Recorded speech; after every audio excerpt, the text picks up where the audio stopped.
जी जनाब, जैसा कि आपको मालूम है कि खैबर पख्तूनख्वा के मुख्तलिफ तालीमी बोर्ड्स ने अपने नताइज का ऐलान किया है। उस नताइज में जो उन्होंने मार्किंग की है उस चीज़ को लेकर बड़ा क्रिटिसिज्म किया जा रहा है, उनको तनकीद का निशाना बनाया जा रहा है।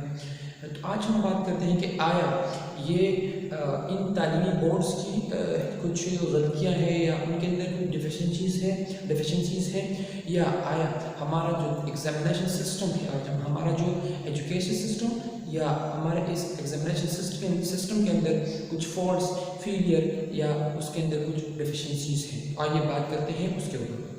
हम अगर एजुकेशन सिस्टम्स के अंदर फॉल्ट्स की बात करें तो जो हमारा एग्जामिनेशन सिस्टम है वो not up to the mark है, यानी ये ओल्ड फैशन सिस्टम है। अगर हम कंपैरिजन करें यूके, यूएसए या इस तरह की डेवलप कंट्रीज से तो उनका जो सिस्टम ऑफ एग्जामिनेशन है वो बिल्कुल डिफरेंट है।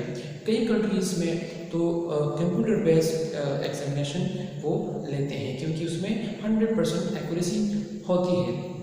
इसके अलावा जो दूसरा पॉइंट्स मुझे नज़र आता है वो ये है कि हमारा जो कोर्स होता है वो या हमारा पेपर पैटर्न होता है वो मैक्सिमम लेवल तक वो सब्जेक्टिव बेस होता है। मेरे ख्याल से उसे ऑब्जेक्टिव बेस बनाना चाहिए, यानी उसमें ऑब्जेक्टिव पार्ट्स होता है लेकिन बिल्कुल मिनिमम कम अज़ कम होता है, जिसकी वजह से बच्चों के ऊपर स्टडी का लोड होता है। वो फिर क्या करते हैं, इसके कॉन्सिक्वेंसेस क्या होते हैं कि वो मुख्तलिफ अनफेयर मीन इस्तेमाल करते हैं, यानी चीटिंग की तरफ वो फिर माइल करते हैं। इस तरह के मुख्तलिफ तरीके पर वो अप्लाई करते हैं।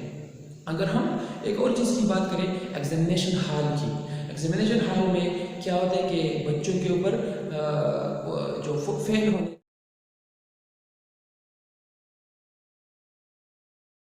यानी वो के फेल होने का उनके ऊपर एक खौफ होता है, वो भी एक बड़ा फैक्टर होता है बच्चों के लिए, स्टूडेंट्स के लिए। एक और चीज़ होती है कि हमारा जो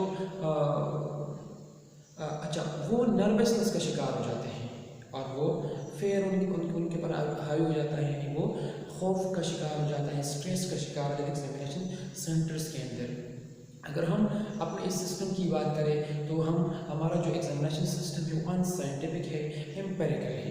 क्यों? क्योंकि हम किसी एक इंडिविजुअल की, किसी बच्चे या स्टूडेंट्स की, उसकी स्किल्स की या उसकी एटीट्यूड की सही तरीके से उनको डायग्नोज नहीं कर सकते, उनकी जजमेंट नहीं कर सकते।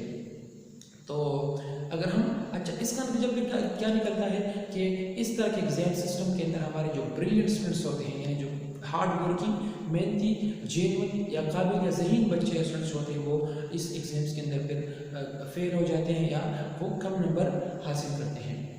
एक और इम्पोर्टेंट चीज़ जो है वो पेडागॉजिकल टेक्निक्स और टीचर्स हैं कि वो पेडागॉजिकल टेक्निक्स अप्लाई करें बच्चों के ऊपर, उनकी मोटिवेशन को देखें कि वो बच्चों को किस तरह अपने मोटिवेट करना है, किस तरह उनको इंकरेजमेंट देना है, किस तरह उनको जो हैज़र्ड्स ऑफ क्रैमिंग है यानी नकल के यानी रट्टा लगाने के जो नुकसान है उस हवाले से किस तरह बच्चों को आपने बताना है या उनको डीप लर्निंग की यानी नॉलेज सीकर बनाना है आपने, नॉट क्रेमर बनाना है आपने डीप लर्नर या नॉलेज सीकर बनाना है। सबसे मोस्ट इम्पोर्टेंट थिंग जो है इस चीज़ के अंदर जो फॉल्ट है या फेलियर है वो नेपोटिज्म है एंड करप्शन है। अच्छा, नेपोटिज्म एंड करप्शन ये है कि मुख्तलिफ सेंटर्स के अंदर पेपर ऑलरेडी यानी पेपर शुरू होने से पहले वो लीक हो जाते हैं। लोग जो होते हैं वो बड़े बड़े पैसे दे के हैवी अमाउंट दे के वो पेपर लीक करवाते हैं और पेपर स्टार्ट होने से पहले ही लीक हो जाता है, जो कि it is completely injustice with दोस्त who are genuine, who are capable, who are hard worker. यानी जो हार्ड वर्कर होते हैं, ये जो कैपेबल, जो इंटेलिजेंट स्टूडेंट्स होते हैं, जो काबिल स्टूडेंट, मेहनती स्टूडेंट होते हैं, उनके साथ ये मुकम्मल तौर पर ये जुल्म और ज़्यादती है। अगर हम रेमेडीज़ की बात करें कि आया हम इस सिस्टम को किस तरह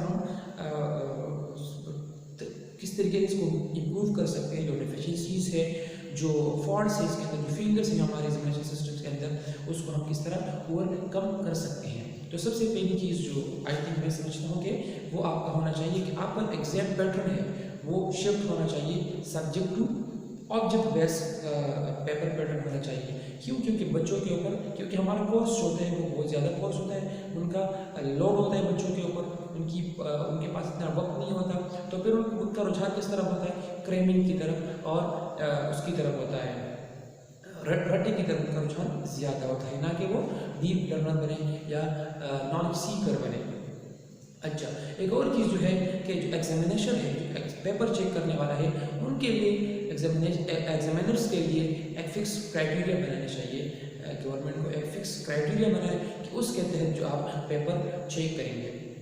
अच्छा, सबसे मोस्ट इम्पॉर्टेंट चीज़ जो है टीचर की मोटिवेशन है। ये टीचर की इंकरेजमेंट मोटिवेशन किस हवाले से, आप बच्चों के इस हवाले से मोटिवेट करो, उनको सिग्निफिकेंस बताओ, उनको ये इंपॉर्टेंस और इस चीज़ की अहमियत बताओ कि आप डीप लर्नर बनो, आप डीप लर्निंग करो, आप नॉलेज सीकर बनो, ना कि वोलेटाइल क्रैमिंग से उनको डराओ, उनको डिस्करेज करो कि अगर आप क्रैमिंग करेंगे, अगर आप रट्टे की तरफ जाएंगे तो ये आपके लिए फ्यूचर के अंदर, मुस्तकबिल के अंदर किस किस्म की मुश्किलात खड़ी कर सकते हैं। और बच्चों को एक और चीज़ जो बहुत ही इंपॉर्टेंट है वो है कि एप्लीकेशन ऑफ नॉलेज, यानी जो नॉलेज हम डिलीवर कर रहे हैं, जो चीज़ें हम पढ़ा रहे हैं, उसका प्रैक्टिकल एप्लीकेशन उसकी क्या है, वो बच्चों को हम अगर पढ़ाए तो हम इस चीज़ पर, इस एजुकेशन सिस्टम को और इसमें जो फील्ड है उसको ओवरकम कर सकते हैं। सबसे मोस्ट इम्पॉर्टेंट चीज़ जो है वो है आपका कि कंप्यूटर बेस्ड लर्निंग भी हो और हमारा एग्जामिनेशन सिस्टम जो हमारा जो एग्ज़ाम्स हो वो कंप्यूटर बेस्ड हो। इसकी क्या वजह है कि मुख्तलिफ डेवलप कंट्रीज़ के अंदर इस किस्म के एग्ज़ाम्स लिए जाते हैं जो कि कंप्यूटर पे होते हैं। इसका जो मेन वो होता है कि जो कंप्यूटर बेस्ड एग्ज़ाम्स होते हैं वो कम्प्लीटली एंड 100% श्योरिटी देता है कि इस चीज़ का एक्यूरेसी का, कि जो हमारे जो कंप्यूटर बेस्ड एग्जाम्स होते हैं वो 100% एक्यूरेट होते हैं।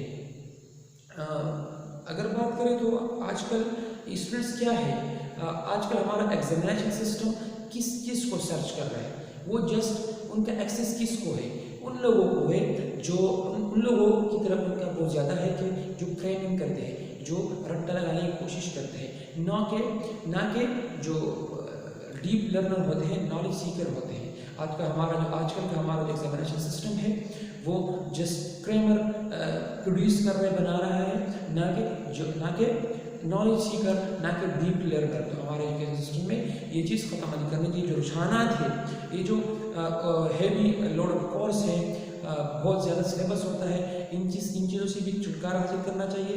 बच्चों को प्रैक्टिकल एप्लीकेशन की तरफ भी लेके जाना चाहिए और उनको जो रट्टे की या क्रैमिंग की जो नुकसान होते हैं वो भी बताने चाहिए।